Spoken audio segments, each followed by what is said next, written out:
پته شته د جنت څو درجې دي؟ پته درته شته د جنت څو درجې دي؟ د قرآن چې څومره آیاتونه دي دومره د جنت درجې دي. او حافظ قرآن ته به وایي اقرأ ورتقي، قرآن وایه او په یوه درجه خیجه ده، یو آیات سره یوه درجه ده. ورته به ویل شي چې ورتل، قرآن په ترتیل سره وایه، په ترتیل سره، په قلاره قلاره. کما کنت ترتل فی الدنیا، څنګه چې به تا قرآن کریم په ترتیل سره په دنیا کې وي اقشان په ترتیل سره وایه. او بېشکه ستا مرتبه معلومه ده عند آخر آیت تقرأها، ستا مرتبه اغه د چې کله ته د قرآن اخیری آیات ووایي اقه به دې درجه، اقه دې مرتبه ده. نو د جنت دومره درجې دي څومره چې د قرآن آیاتونه دي. او د قرآن حافظ چې ووایي نو اخیری آیات او درجې ته به ورسي. په جنت کې به د چا درجم د حافظ قرآن نه اوچته نه وي، بس دی به اخیری درجه به الله ورته وایي هغه د اخیری منزل دی چې کله تا د قرآن کریم اخیری آیات سټیم الوستو نو دقه د اخیری دغه ستا درجه ده چې ته کله اخیری آیات د قرآن کریم الولې، دقه ستا اخیره درجه، دقه ستا د مرتبې اخیرنی ځای دی چې کله ته د قرآن کریم اخیری آیات الولې.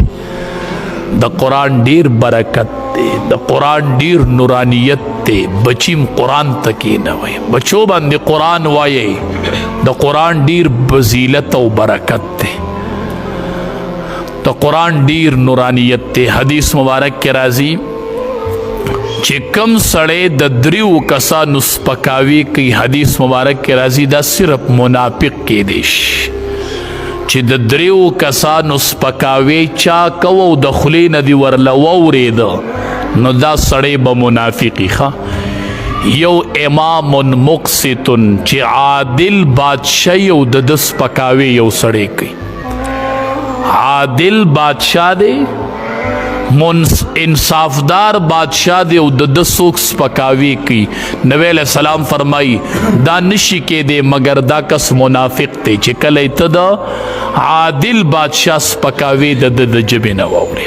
او بل ذو شیبة فی الاسلام، چې کم سړی په اسلام کې بوډا شي، په اسلام کې ګیره سپینه شي، په دین کې ګیره سپینه شي، ټول عمر په دین کې تیر که، په دین کې بوډا شو سپینګیری شو، د ده سپکاوی څوک کوي نو دا نه دی مگر منافق دی.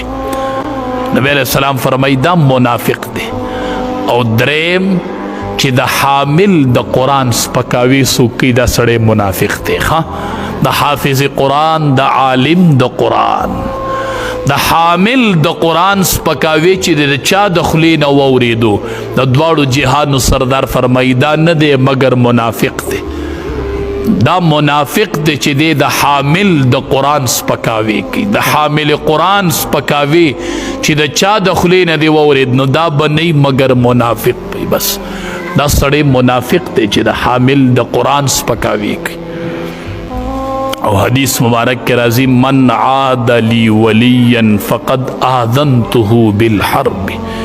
ولی پیژنئ صاحب د قرآن چې دا د الله ولی دی، دا د الله ولی دی، دا د الله ولی دی.